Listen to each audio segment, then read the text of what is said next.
الحمدللہ، جس کے معنی ہے سب تعریف اللہ تعالیٰ کے لیے ہے۔ الحمد میں استغراق یا اختصاص کے لیے ہے، یعنی تمام تعریفیں اللہ کے لیے ہے یا اس کے لیے خاص ہیں، کیونکہ تعریف کا اصل مستحق اور سزاوار صرف اللہ تعالیٰ ہے۔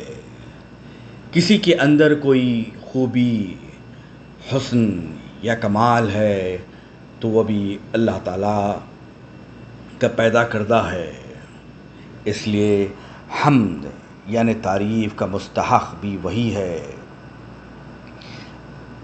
لفظ اللہ یہ اللہ کا ذاتی نام ہے، اس کا استعمال کسی اور کے لیے جائز نہیں۔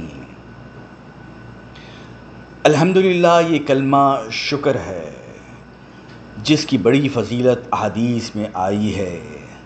ایک حدیث میں لا الہ الا اللہ افضل ذکر اور الحمدللہ کو افضل دعا کہا گیا ہے۔